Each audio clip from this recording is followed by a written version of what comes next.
편하게 옷 벗고 찍어도 되나요? 이 인간은 선이라는 게 없나? 아주 천방지축이네.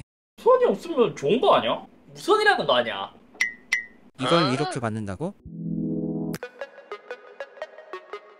안녕하세요, 이스타비입니다. 요즘 무선이 대중화되어 가고 있는 시대에서 갑자기 한 가지 의문이 들었어요. 아니 왜 컴퓨터나 플스나 닌텐도를 TV나 모니터에 연결할 때 이것도 왜 케이블로 연결을 해야 될까? 그리고 회의실이나 우리가 이제 회의를 할 때 310x를 이용해서 좀 큰 화면으로 볼 때 여기서도 보려면 보통 이제 노트북에서 에어플레이를 좀 많이 활용하거든요. 하지만 그렇게 이용해도 되지만 사용하다 보면 아쉬운 점이 딜레이가 있어서 어쩔 수 없이 무선에 대한 한계가 있구나 라 생각했었고, 그렇게 해서 거기서 의문을 보면서 찾다 보니까 모니터나 TV에 무선으로 쏴줄 수 있는 장비가 있더라고요. 네이버에 검색해서 무선 HDMI 송수신기를 찾아보니까 또 요것도 완전 이제 좀 전문적인 영역에서 사용해서 이제 가격 자체가 비싸서 또 우리가 많이 이용하는 곳 있죠. 알리에 가서 검색해보니까 비싸긴 한데 나름 합리적으로 구입할 수 있는 제품이 있어서 구입했어요. 역시 뭐 알리에서는 없는 게 없고, 이게 와이어리스 HD 트랜스미터 리시버 킷이라고 되어 있는데 왜 이게 1080p라고 되어 있지? 제품에 적혀 있는 것도 1080p라고 적혀 있는데 4K라고 해서 구입했는데, 지금 제가 구입 페이지에 다시 들어왔거든요. 하기비스 뭐 무선 HDMI 송수신기라고 나와 있고, 지금 요 그림 맞거든요. 이것도 처음에 찾아봤을 때 다른 모델도 있었는데 FHD만 지원해서 여기 연관 상품에 보니까 또 4K라는 문구가 있어서 클릭해서 구입을 한 건데, 뭐지? 여기도 보면 4K HDMI 호환이라고 적혀 있거든요. 8개의 송신기를 1개의 수신기에서 연결할 수 있다. 이건 좋죠. 4K 30Hz 지원이 된다. 와이파이 필요 없고 레이턴시도 낮다고 되어 있고 플러그 앤 플레이 뭐 고호환. 이것도 봐요, 판매 페이지에서 4K를 엄청나게 강조를 하고 있단 말이에요. 게다가 지금 이 제품이 FHD에 비해 더 강점이 있다라고 언급까지 하고 있고, 포인트 투 포인트 커넥트, 멀티 버전. 설마 이게 똑같은 디자인에 4K인데 HDMI 호환이 있고 FHD인데 HDMI 호환이 있고 4K인데 C타입 있고, 여기서 약간 좀 당해붙네. 가격만 보고 제일 저렴하다 해서 구입했는데 이게 이거 옵션에 HDMI 호환 FHD였네. 여기서 4K를 선택하면 5만원이 더 증가하는구나. 근데 이러한 제품을 살 때도 문제가 있는 게 뭐냐면, 아직까지 완전 대중화되어 있지 않고 4K 모니터도 많이 나오고 4K TV도 많이 나오는데, 이러한 제품들은 FHD를 많이 지원해서인지 교묘하게 스펙을 좀 가리는 경우가 되게 많더라고요. 심지어 지금도 봐요, 4K를 지원한다고 했지만 사실 우리가 30Hz를 쓰기에는 사실 좀 어렵단 말이에요, 일반 모니터나 이제 게임용으로는. 근데 이것도 상세 스펙에 들어가야 4K 30Hz까지만 지원함을 알 수 있고, 심지어 이제 밑에 상세 스펙도 밑에 내려가잖아요. 지금 무선으로 출력할 수 있는 것에만 집중하고, 여기 봐요, 거의 정확한 스펙은 따로 기입을 해놓진 않더라고요. 그래서 일단 뭐 주문은 했고, 이제 제 잘못이니까 FHD지만 한번 뜯어서 사용은 해봅시다. 일단 이러한 HDMI 무선 송수신기는 저도 이제 처음 써보는 거라서 한번 이제 맛을 보고 이 산업이 많이 발전하길 바라긴 해요. 근데 중요한 게 있어요. 이러한 제품을 쓸 때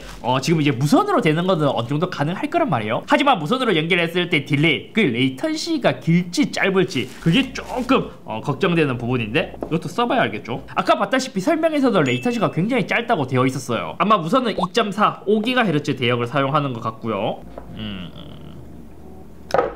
자, 스펙 여기도 뭐 적혀있나? 유저 스펙, 와이어리스 HDMI 익스텐더, 파워도 연결을 해줘야 되는 것 같고, 트랜스미터가 C타입이면 그러면 핸드폰에 있는 것도 되니까. 예전만 하더라도 썬더볼트 포트에서는 모니터로 출력은 바로 되었고, 일반 C타입이었다면 그 Alt DP인가? 그거를 지원해야 C타입으로 모니터 출력이 가능했거든요. 근데 요즘은 대부분 이제 C타입이 있으면 모니터 출력도 어느 정도 가능하기 때문에 처음부터 C타입으로 사는 게 오히려 더 좋을 수도 있겠는데. 반대쪽에는 중국어고요. 그리고 이게 아마 이게 수신기인가? TX라 되어 있고요. 요거는 그냥 일반 플라스틱 ABS 재질처럼 생겼고, 이게 아마 이제 크기를 더 줄일 수도 있겠지만 딜레이나 무선에서는 또 이게 안정성이 굉장히 중요하다 보니까 제품 사이즈가 줄어드는 만큼 안테나 크기도 작아져서 어느 정도 크기는 유지를 해야 될 거예요. 그리고 수신기와 송신기는 모두 C타입으로 전원 공급을 해줘야 되는 것으로 보이고요. 그리고 이거는 RX 이게 수신기예요, 수신기. 자, 이거 한번 연결을 일단 한번 해볼까요? 우리 갖고 있는 거 일단 한번 연결부터 해봅시다. 연결부터. 잠깐만. HDMI 케이블이 하나 더 있어야 되구나. 있나요? 예. 지금 간단히 한번 해볼게요. 여기 HDMI 포트에 연결을 하고요. TV 쪽에 연결을 해줬습니다. 그리고 아마 전원도 같이 연결을 해줘야 될 거예요. 근데 전원 공급은 자동으로 되나? 자, TV에서 따로 불 아직까지 들어오진 않는데 TV 켜야 되나? 오, 들어왔다. 그죠? 불 들어왔어요. TV 쪽에는 지금 무선으로 요거 지금 달아놓은 거고요. 조금 주렁주렁해서 이게 보기는 조금 그렇긴 하네. 뭐 나왔다. 4K가 아니라 FHD로 구입하니까 이 화질이 벌써 좀 자글자글함이 보이는데, 이거를 간단히 한번 노트북에 연결해 보겠습니다. 요즘 노트북들은 이제 C타입이 좀 많기 때문에 조금 이제 잘못 연결하는 것 같긴 하지만 HDMI 포트에 송신기 연결하고요. 잠깐만, 이게 맥북 같은 경우에는 또 A타입이 없으니까 얘를 연결하기가 어렵네. 전원을 따로 연결해줘야 되는 건 조금 불편하긴 하다. 자, 이렇게 연결을 하면 지금 떴어요. 떴어. 지금 불 깜빡깜빡 하거든요. 되나? 자동으로 이게 잘 붙네? 전 별다른 설정 해준 거 하나도 없거든요. 잘 붙네? 근데 살짝 딜레이가 있는 것 같죠? 살짝. 근데 생각보다 딜레이가 그렇게 많진 않아요. 확실히 에어플레이보다는 빨라요. FHD까지 바로 설정이 되어 있네요. FHD 디폴트 되어 있고, 컬러는 이제 여기에 맞춰져 있고, 주사율은 FHD이기 때문에 60Hz까지 지원하는 모습 볼 수 있습니다. 이건 뭐야? 이런 것도 되네. 지금 이거는 좀 가까워서 잘 나오려나요? 지금 제 자리에 가서 제 노트북에 한번 끼워볼까요? 잠깐만요. 화질은 뭐 이게 별로 좋지는 않은데 딜레이는 나름 준수한 것 같은데요? 지금 제 노트북이 저쪽에 있거든요. 저쪽에 제 자리에. 나쁘진 않은데 이거? 무선이도 꽤 괜찮네. 소리 재생을 한번. 소리 나와. 소리도 나오는데요? 테스트를 조금 진행해보고 왔습니다. 처음에 4K 모니터로 했을 때는 아무래도 얘가 FHD까지만 지원하다 보니까 화질이나 여러가지 좀 많이 자글자글하면서 별로인 느낌이 들어서 FHD 모니터로 다시 한 번 더 테스트를 진행해봤어요. 여기서도 가장 먼저 한 게 뭐냐면, 저희가 영상을 촬영을 하다 보니까 카메라에도 HDMI 단자가 있거든요. 그러니까 여기에 끼우게 된다면 카메라에 나오는 화면을 바로 모니터로 볼 수 있기 때문에 모니터링 용도로 보기 위해서 대략 한 4m에서 5m 사이 정도에서 약간 좀 아날로그식으로 딜레이 테스트도 한번 진행해 봤어요. 대략 0.14에서 0.15초 정도의 차이가 났고, 딜레이가 느껴지긴 하지만 모니터링 용도로는 또 괜찮다고 생각했는데, 생각해보면 이러한 카메라에서는 전문적으로 그 이제 모니터링 용도로 쓸 수 있는 무선 송수신기가 있기 때문에 그러한 걸 쓰는 게 더 좋지 않을까. 게다가 얘는 HDMI 단자도 연결해야 되고 전원 공급도 해야 되기 때문에 사실 조금 이렇게 쓰기에는 적합하지 않았습니다. 두 번째는 닌텐도 스위치로 테스트를 한번 해봤어요. TV를 이제 벽걸이 형태로 설치했을 때 벽에 완전 딱 붙게 밀착시키고 싶으신 분들은 이런 이제 콘솔 기기들은 다른 곳에 설치해서 뭐 이런 이제 무선 송수신기를 쓰고 싶어 하시는 분들이 많을 것 같아서 한번 테스트 해봤거든요. 이때는 이제 그냥 여기 HDMI에 요것만 끼워주면 돼요. 요것만. 케이블도 그냥 밖으로 뺄 수 있어요. 이렇게 빼고 나서 자, 이렇게 하면 아마 바로 나올걸요? 이렇게 지금 바로 떴고, 요것도 대략 한 4에서 5m 정도 떨어졌을 때 플레이를 해본 결과 생각보다 닌텐도 스위치는 지금 보이는 것처럼 프레임 저하가 좀 많이 심했어요. 이게 느려졌다 빨라졌다 하는 이제 기복이 좀 심했거든요. 다른 걸로 했을 때는 크게 딜레이가 있기는 하지만 이 정도면 쓸만하다 라고 느껴졌다면, 닌텐도 스위치는 특히 이게 뭔가 이제 간섭이 심해서인지 사실상 이제 게임을 좀 즐기기는 어렵지 않을까. 테스트 했을 때는 4에서 5m 정도 멀리 떨어져서 했지만 지금은 거의 이렇게 송수신기가 가까이 있단 말이에요. 이러한 상태에서도 딜레이가 꽤 있어요. 그러니까 이제 거의 순간이동하지 툭툭툭툭 끊기는 느낌이 있죠.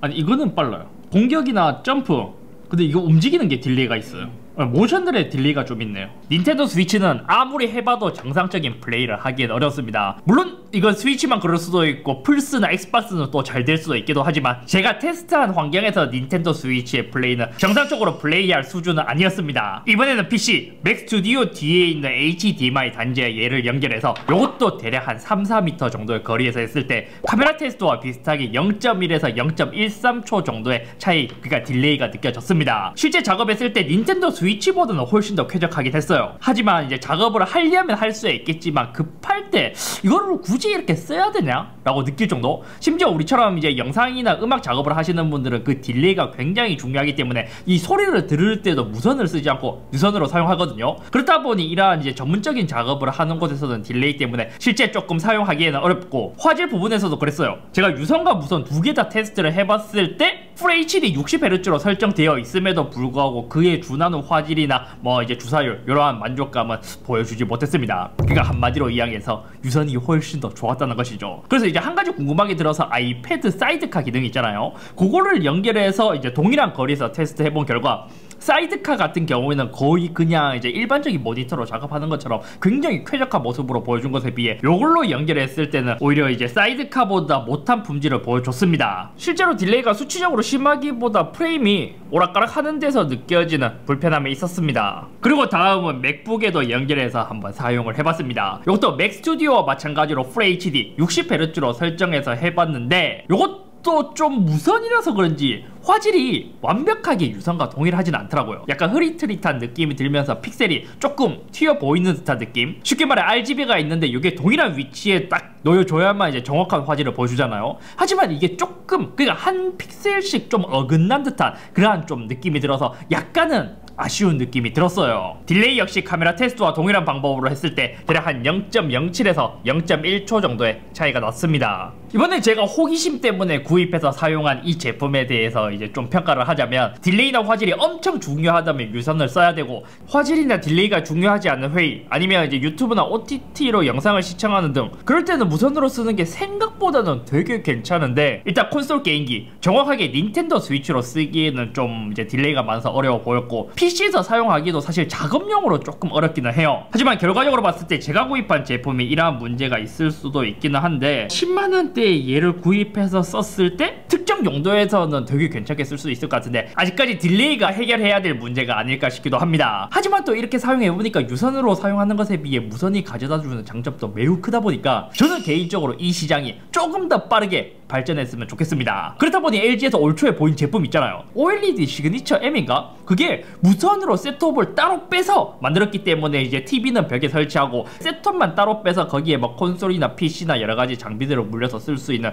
그런 컨셉으로 나왔는데, 이걸 한번 써보니까 LG는 또 어떻게 그러한 제품에 4K 120Hz까지 썼을지 그것도 기대가 돼요. 왜냐면 이러한 무선 환경에서 다른 것보다 주변에 있는 전파의 이제 방에 영향을 많이 받기 때문에 그것을 어떻게 해결했을지, 과연 그것은 딜레이 없이 잘 될지 그것도 출시되면 한번 살펴보고 싶네요. 아무튼 오늘 여기까지며 뭐 이렇다 저렇다 하더라도 제가 구입한 제품이 문제일 수도 있고 아니면 이러한 제품을 잘 사용하시는 분들도 있겠지만, 결과적으로 제가 사용했을 때는 생각보다는 이제 유선과 무선과의 차이가 이제 확실하게 존재했기 때문에 특수한 용도에서 조금 사용해야 될 것 같고요. 하지만 이 무선 하나로 인해 오는 장점이 굉장히 크다 보니까 이 시장도 엄청 빨리 발전을 했으면 좋겠어요. 그럼 컴퓨터 본체나 모니터, 우리가 일반적으로 이제 연결할 때 HDMI 케이블은 뭐 1m나 2m로 연결하는데 그러한 제약만 없더라도 그와 관련된 새로운 제품들이 더 많이 나올 수도 있고요. 이거 애들 있는 집에서는 집에 HDMI 요거 하나 연결해 놓고 윈도우 화면 복제해 놓고 다른 컴퓨터에서 이거 그냥 이제 자녀가 뭘 하고 있는지 볼 수 있는 거 아니야?